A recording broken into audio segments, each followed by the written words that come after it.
Hi everybody, it's Steve from the workshop again. Today I'm just doing a second video about the rig. Those of you who've seen the original video know it was a very short video, and all I did is literally filmed and just put a video together with you know, no talk over, no information, no nothing. And I finished that with saying really that the next thing I had to do was measure up, you know, for the sails. I did that on the same day, but then I contacted the sailmaker and I found that really what I'd measured up wasn't particularly useful to the sailmaker, which sounds odd, but I'll explain later on. So what I'm doing today is pull the boat out again, put the mast up again, getting quite used to that now, and I've attached 3 tape measures and I've taken a whole series of measurements, and I'm just going to talk through what I've done in terms of setting up things like the gaff height, the peak height, and whatever, and each of the measurements I've taken. So this will be a bit more of a talky video than the ones that I've been doing over the last few, where I haven't said very much. So crack on with the job, eh?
The second job, and really the main job here, is I have to attach 3 tape measures to various points on the rig.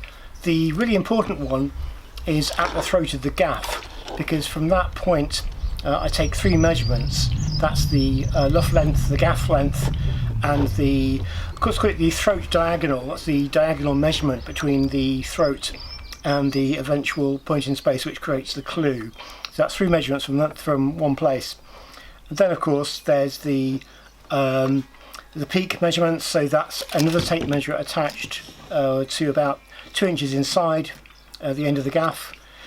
And the third measuring tape is taped so that it gives me a foot measurement, and that's just using a couple of cable ties around the mast so that I can pull back from there to my point in space. And I'll show you the point in space in a moment.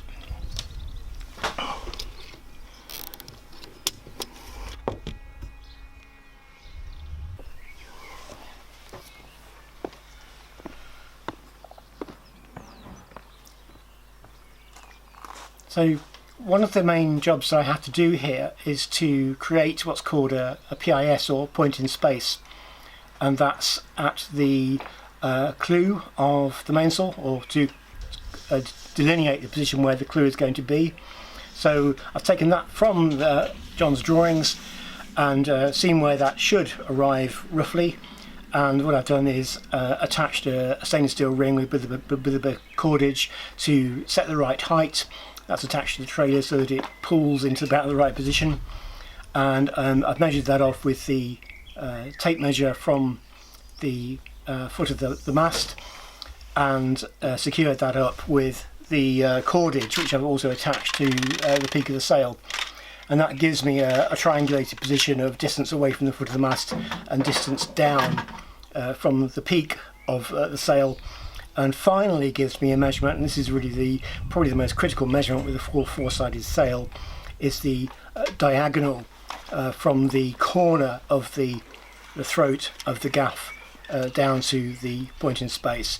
I'll just show you those on a quick diagram as well. And that's really the 4 of the 5 critical measurements for a four-sided sail.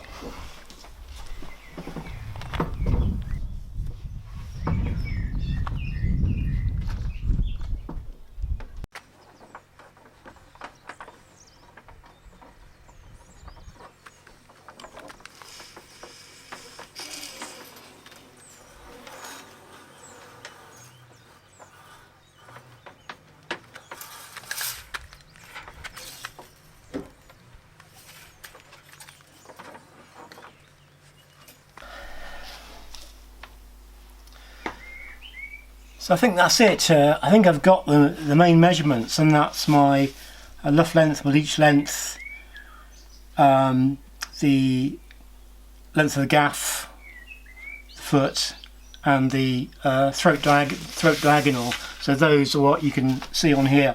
It's really funny, it's actually now mid to late afternoon, and a job which would take a sailmaker probably about half an hour. It's taken me about 5 or 6 hours so far, but there again I've had to put the mast up again. It doesn't take me very long. Right. But the funny part of this is anyone who's worked on boats will know that if you're working on a boat, say at home, that's great. You don't have to drive to the boat. You just do the work. If you have to go to the boatyard, it takes a lot longer. And I think boatyards are enormous drain of working time, because you always end up talking to your mates on another boat, and you end up doing that all day and getting nothing done. The worst thing probably for working on boats is actually having to go to the yard and get in a dinghy and go out to the boat and do your work there and then come home again. But here, it's only taken a few hours, so I'm going to take the mast down for this evening, just put the boat away. Another thing happened today, which I'll show you right at the end, which is one of hopefully the last component for the trailer, and that's the drawbar extension bar. I have had that for a few weeks, but it's been a few weeks since I made patterns and ordered the brackets, and they turned up. In fact, we collected them earlier in the week, and none of them fitted. So there's been a young guy coming out from that company, really nice guy, and he's taken them away twice, and they've altered them again. So I've just attached those to the trailer, and I'll just run a quick clip of that as we take the mast down and put everything away for today. And tomorrow I'll do a much simpler job, which is I'll fit the jib halyard to show that, and I'll take all the measurements for the jib as well, and hopefully by end of tomorrow, we'll have the sails on order, and then hopefully then we're 2.5 to 3 weeks from actually being able to put those on the water for the first time, which it's it's getting there, isn't it? Anyway, look, I hope you've enjoyed this video, and people specifically have asked me for videos with more technical content as I'm doing them, so that's what I've done this time. And if you've enjoyed it, maybe leave a comment on the YouTube video when I release it, which will be from today, probably in about a week's time. Anyway, that's it for today. Hope you've enjoyed it, and thanks for watching.